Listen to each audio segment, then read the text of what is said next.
because Hero had that spell damage ready onto himself the entire time. But let's go with game number 3. It is going to be Cursed Hollow. And of course, map chosen by GG. We're going straight into the draft. That's right. So everyone had time to get all this ready during that break, and we are flying into this one. So once everyone's logged in here, it will be first ban for Tempest. Insta Dahaka ban. See ya later. I think they're going to take Zeratul as well. It's going to be Zeratul or Falstad, however they wanted to do it. Yep. If they ban Falstad, of course Tempest will likely going to pick Zeratul. Instead, they will actually, maybe they want to leave it open for their own pick. They could do a throwaway on. ban like the Abathur ban we saw earlier. Just ban Karzim here. Yeah, just it's not going to be a choke for Hyde, just putting him in the lower tier support. It's a strategy. That's going to be the goal. Because Hyde can play, of course, a lot of supports on top notch. Li Ming is the throwaway they choose, just so that they can take the opposite. And lockdown on that Li Ming is pretty strong. I still think you take the Falstad here, though. Ooh.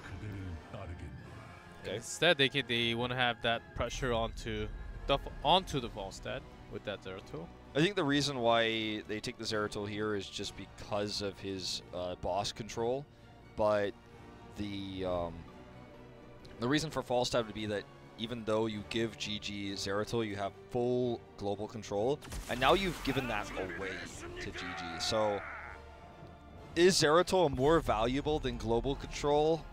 If you're drafting like this with a Dahaka ban, I feel like the answer to that question is no. So even with ETC away, I think they were maybe thinking of taking ETC themselves to have stage dive available later. I mean, it's definitely a possibility that they were considering, but I think GG has also very quickly realized that same possibility and denies it here. So also that follows with the Li Ming ban, of course. Not having that wave of force really puts a little bit more power onto the Mosh. So that's why instead they're going to have Malfurion to have lots of CC available with Muradin. Tempest is going to find themselves in a similar place in the draft as GG did with the lockout of, I think this is weak Abathur ban, I'll explain why in a second, but the lockout of DPS is a possibility here for GG. And now with the Tychus ban, it's still very feasible. The reason why they banned Abathur is because he is a global. They want full control of that, and they know that Abathur pairs really well with Zeratul, especially in the early game, was roaming around harassing. Then he just zones into the later game, or sorry, scales into the later game very well. Abathur's super powerful. The mines that you can put around the map are really annoying. The toxic nests. So GG, if they had banned DPS, you know, I feel like it would have been strong because they can grab 2 here, or sorry, grab the second one here. I think they basically locked down all the global possible with Abathur. They really want to go all the way global and have that macro rotational control and take the lead in EXP. This can't be a Gul'dan situation for Tempest now because they don't have Ariel, or you know, they do, but they already picked Malfurion, so that doesn't really work here. And Li Ming is already gone. Is this going to be like a... They need some pokes. Lunara Tassadar or something like that, or is this a Probius game? What's the plan here for Tempest? What's Duck going to play when everything's kind of removed away now? Of course, Duck can play on so many different... Well, back we also can see a Medivh coming into play with lots of CCs. We saw that, so mad protection coming out from the other team against GG when they had the Diablo pick. Could be the Greymane, maybe, but they already have the Zeratul, so it feels like a little bit of an overlap. I think the Tychus ban was a mistake.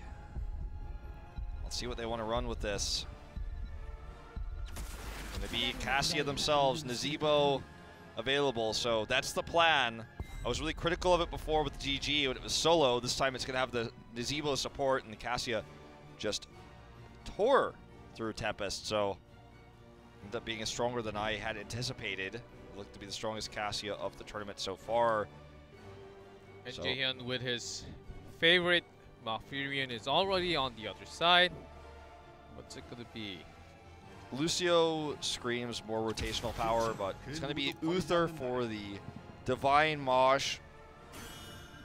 It's just the concept of divinity and a dancing cow that will potentially lead them to victory. It's going to be total global control, of course, with the hammer, with the Falstad. The Uther pick means it's definitely not going to be the stage dive. Don't need it when they already have Falstad to control that global. In terms of late game scaling and team fighting, the composition that Tempest brings to the table is definitely stronger, though, I feel. As we go into game number 3, which one of these teams is going to match point? Let's find out on Cursed Hollow.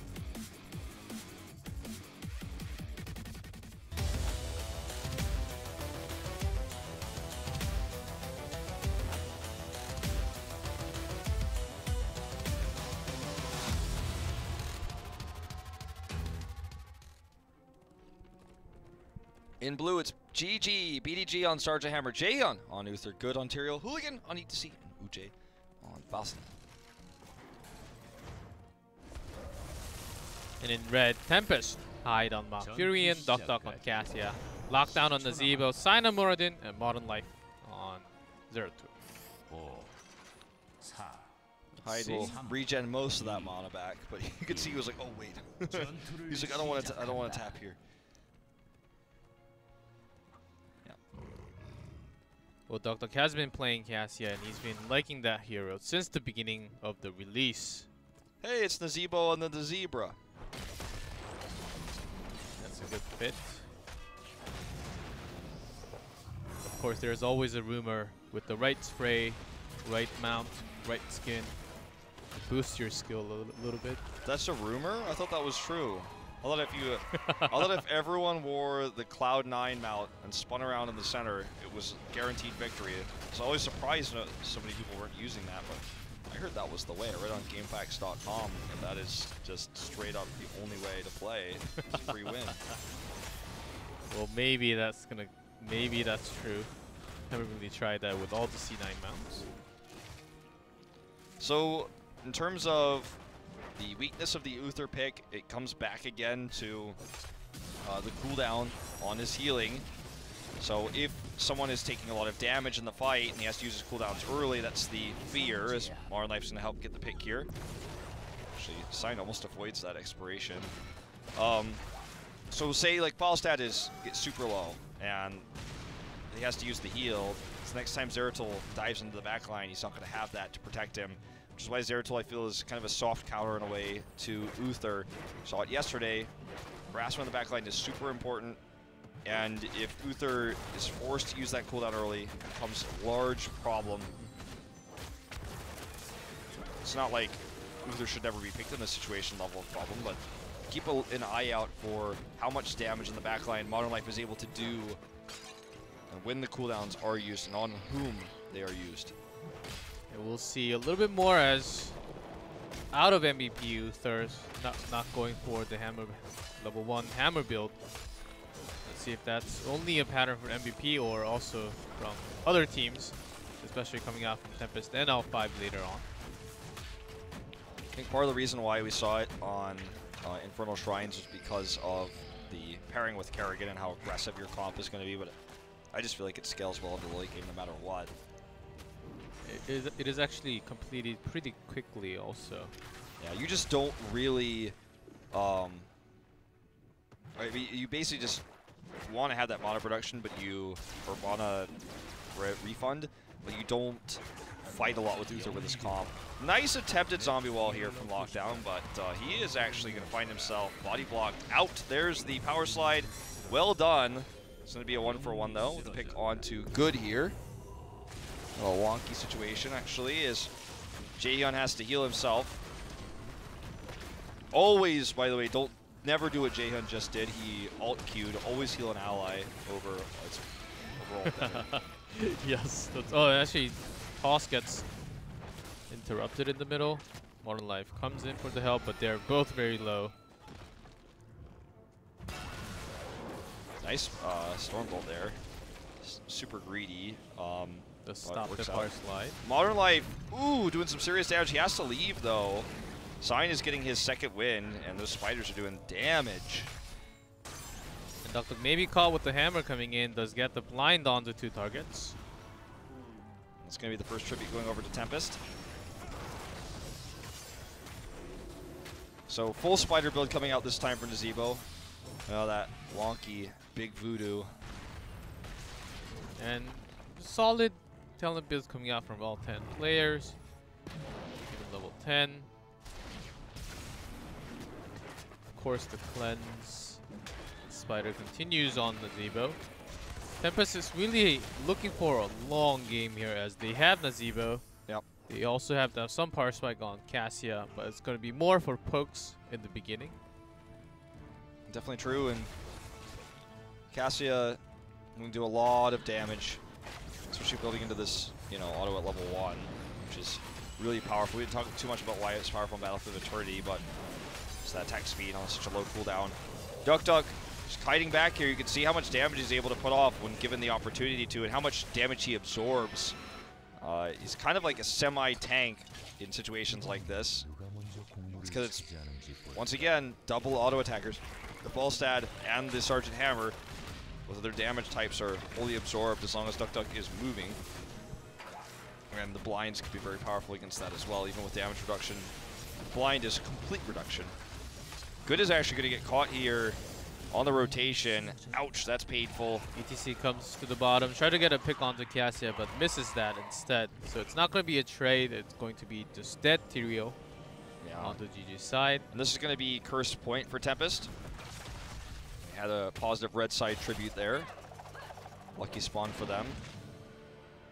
So they're going to get 10 first as well. Ooh, that's already 2 gone, of course. Falstad will have a lot better wave cleared now and also have that global potential later on.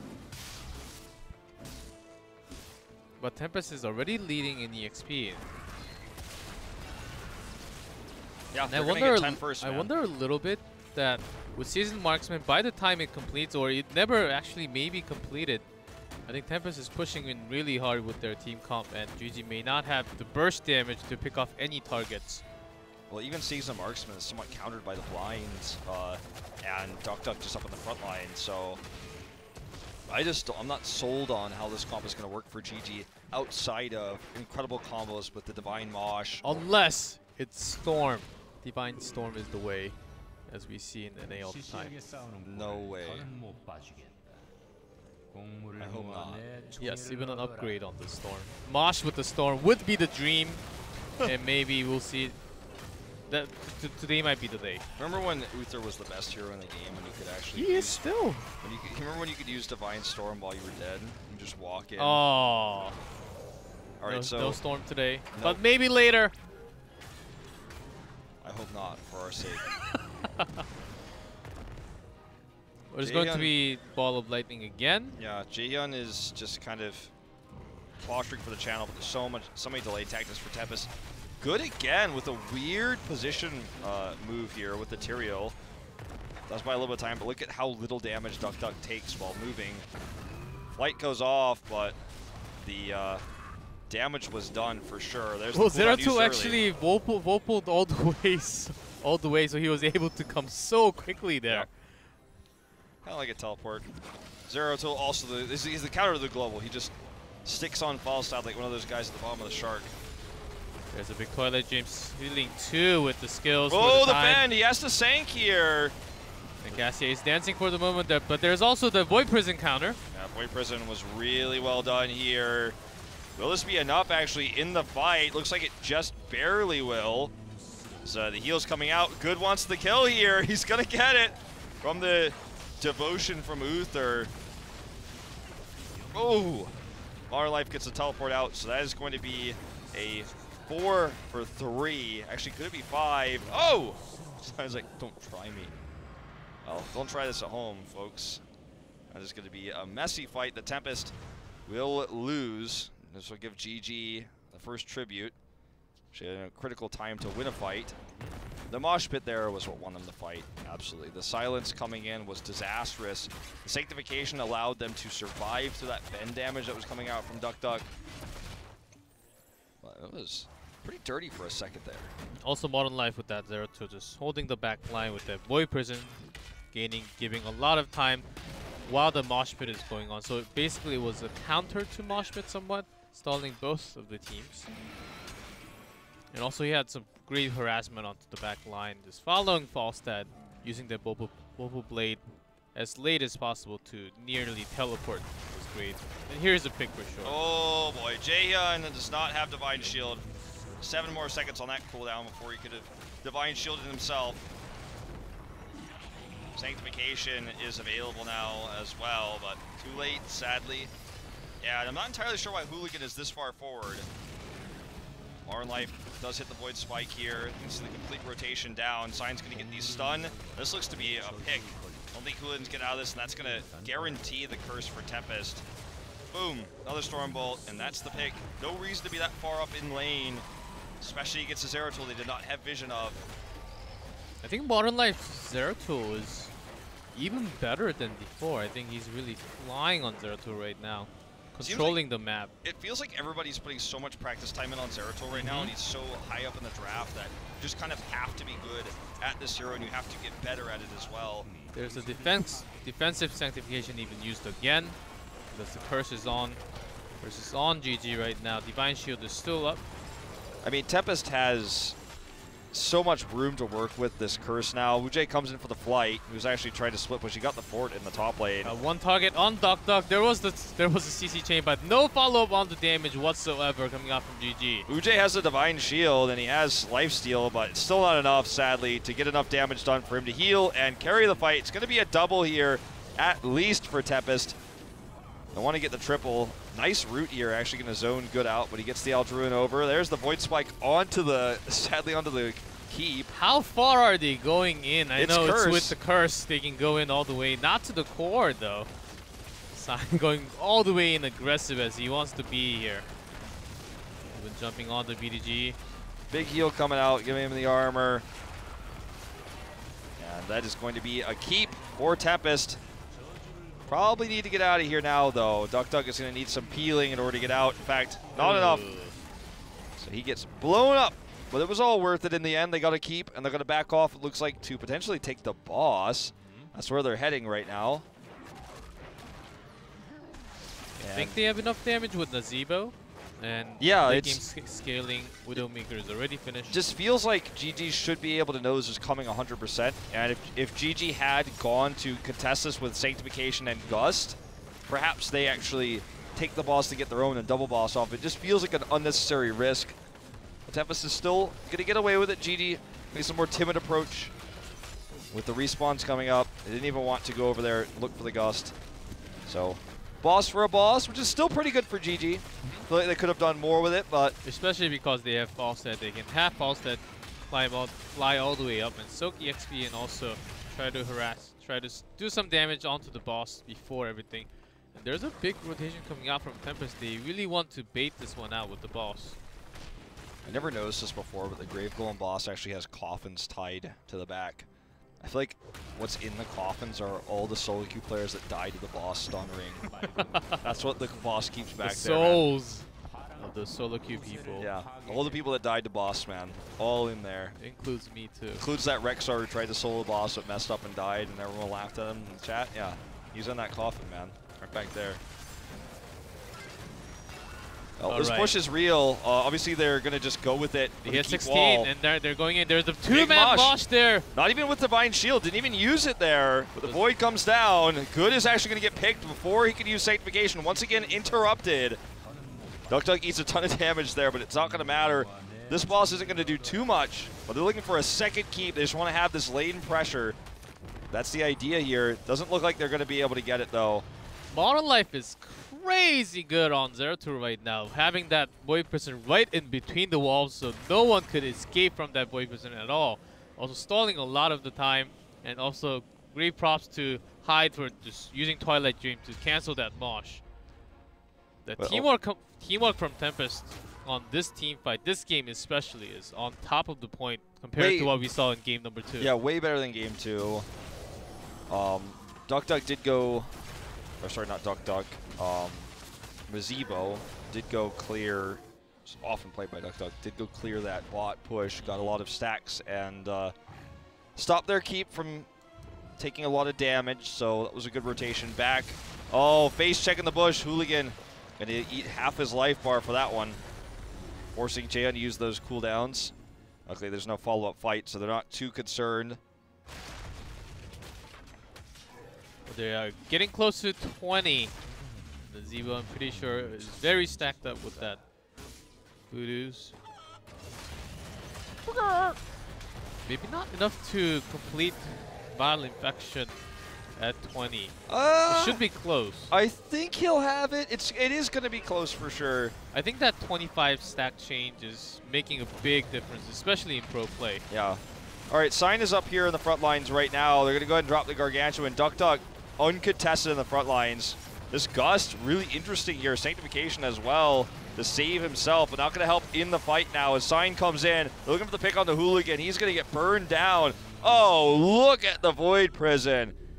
Sign actually completely avoids that Tyrael Expiration, and the Mosh comes in. With the Divine Shield, there are 3, but no damage following up at all. Jaehyun will be the next one to fall. BDG gets caught in the root. That's a full team wipe, and they are going straight to the core. That was beautiful, actually, the target selection there to stun Sergeant Hammer and ignore ETC, so they can actually secure both kills for sure. This is going to be game over here for Cursed Hall. That fight decided it. This is going to put Tempest on match point. They had a tough game on BOE, but this one looked to be a lot more practice. They got revenge with Cassia after losing to her in the previous set. So Cassia in today's match is the perfect win rate. And Mazebo lives once again to terrorize his enemies. Sign gets the camera shot finish here. I wonder if Tempest will now get to show us that Sky Temple they didn't bring us to for game number 2. I'm hoping